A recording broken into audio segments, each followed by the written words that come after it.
dengan kita hari ini di gedung yang kita cintai ini ada dua bagian. Yang pertama 2 Samuel pasal 7 ayat 1 sampai 2 dan kemudian 1 Raja-Raja pasal 9 ayat 1 sampai 3. Saya akan baca dulu 2 Samuel pasal 7 ayat 1 sampai dengan 2. Tolong didengar. Ketika raja telah menetap di rumah dan Tuhan telah mengaruniakan keamanan kepadanya terhadap semua musuh di sekelilingnya, berkatalah raja kepada Nabi Natan, "Lihatlah, aku ini diam di dalam rumah dari kayu aras, padahal tabut Allah diam di bawah tenda." Sekali lagi 27 ayat 2, 7 ayat 2. "Lihatlah, aku ini diam dalam rumah dari kayu aras, padahal tabut Allah diam di bawah tenda." Kemudian dalam 1 Raja-Raja pasal 9 ayat 1 sampai dengan 3. Firman Tuhan berkata demikian, "Ketika Salomo selesai mendirikan rumah Tuhan dan istana raja dan membuat segala yang diinginkannya, maka Tuhan menampakkan diri kepada Salomo untuk kedua kalinya, seperti ia sudah menampakkan diri kepadanya di Gibeon. Firman Tuhan kepadanya, "Telah kudengar doa dan permohonanmu yang kau sampaikan di kehadapanku.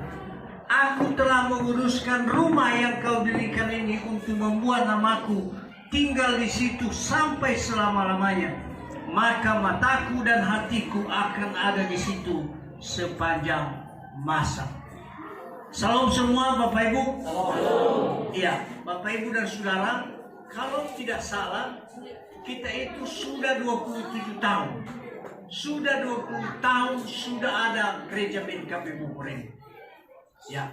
Dan selama ini kita pindah-pindah. Dan terakhir di PMPP. Dan hari ini kita bersyukur ada rukun 23 yang sudah kita miliki. Ya. Yang menarik dalam firman Tuhan ini, Daud sendiri yang mengatakan bahwa Tuhan Engkau menyediakan segala sesuatu. Saya menikmati rumah Tuhan di istana, tetapi tabut perjanjian Tuhan tidak pernah ada tempat. Tabut itu bagi mereka adalah tempat Allah. Saya pikir kalau kita bandingkan dengan kita, ada banyak pertolongan Tuhan dalam kehidupan kita. Noso, moda sama-sama, sogai kos dah sama-sama dan sebagainya. Dan yang ngabar di tolong rumah lagi bawa ini. Tapi dola itu fakir. Apakah itu benar memajaki umur rumah lagi? Bamangkari tanah soger nuntar paluaga. Artinya bahwa sebenarnya Daud mencoba mengatakan dengan kita, kalau Tuhan telah menolong kita, kenapa kita tidak bisa melakukan yang terbaik untuk Tuhan? Kalau Tuhan sudah memampukan kita, memberikan sesuatu dalam kehidupan kita, kenapa kita tidak bisa melakukan untuk Tuhan dalam kehidupan kita? Kemudian apa yang terjadi dalam firman Tuhan tadi, Salomo mengatakan bahwa dia mendirikan rumah Tuhan 23. Apa yang menjadi bagian kita melalui firman Tuhan ini? Bapak Ibu dan Saudara, tidak akan lama saya akan firman Tuhan, karena saya tahu juga sudah mulai kepanasan ya. Ya.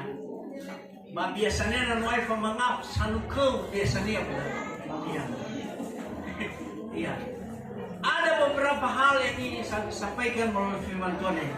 Kita patut bersyukur karena Tuhan mengizinkan bagi kita untuk memiliki rumah Tuhan di daerah ini, yaitu Ruko 23 ini.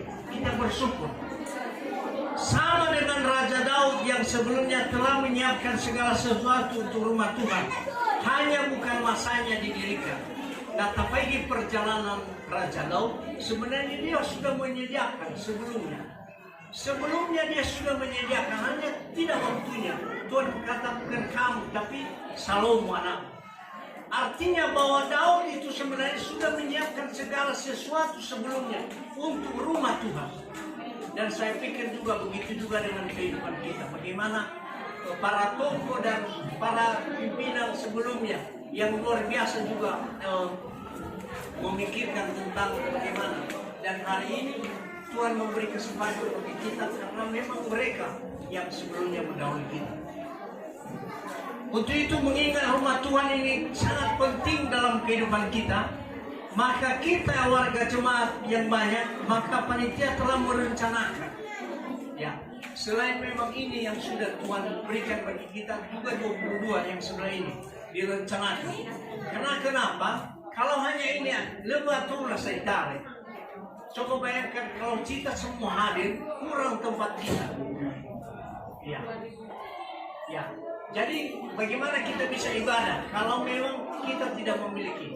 Untuk itu bagi kita semua, mari kita saling tolong menolong satu dengan lain untuk menyediakan membantu rumah Tuhan ini supaya kita yang 22 ini kita miliki.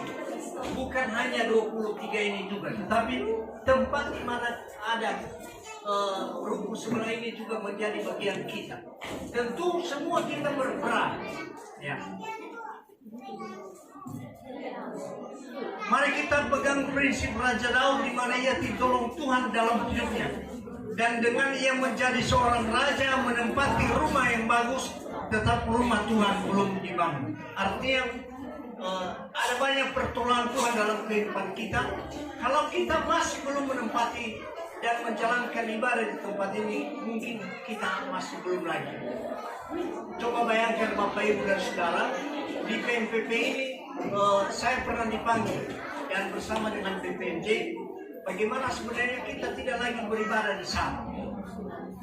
Dan akhirnya kami menjumpai para pimpinan TNI pada waktu itu. Ya. Artinya bagaimana kita, tergantung bagaimana kita memulai ibadah di tempat ini, itu yang paling penting. Ya. Tentu bagaimana kita memulai ibadah itu kalau kita memiliki ruko yang sebelah ini. Dan itu bisa kita lakukan kalau kita saling tolong menolong satu dengan yang lain. Saya pikir semua kita ditolong oleh Tuhan dalam berbagai hal. Mari juga kita bersama-sama untuk membantu dalam berbagai segi untuk memiliki ruko ini dalam berbagai hal. Ya. Mari kita membantu mungkin pemikiran dan juga dana. Mari kita membantu supaya ruko yang sebelah ini juga bisa kita miliki. Dan akhirnya kita bisa beribadah di tempat ini. Tentu sedikit menyenangkan ya kalau kita bisa beribadah di tempat ini, daripada kita mungkin ada banyak sekali peraturan dan sebagainya yang mungkin dibuat oleh tempat kita sebelumnya. Maka kalau ini adalah tempat kita yang sudah diberikan oleh Tuhan bagi kita, maka kita bisa sebagai orang-orang percaya bisa melakukan apa yang terbaik. Ya. Bapak, Ibu, dan Saudara, firman Tuhan ini mengajak kita. Kalau Tuhan sudah menolong kita dalam berbagai hal, dalam berbagai pergumulan kita, Dia telah menolong kita, maka bagaimana juga kita semua satu hati sepakat untuk menolong dan juga mendirikan rumahnya di tempat ini. Dengan arti kata bagaimana kita mewujudkan membeli ruko 22 ini. Amin.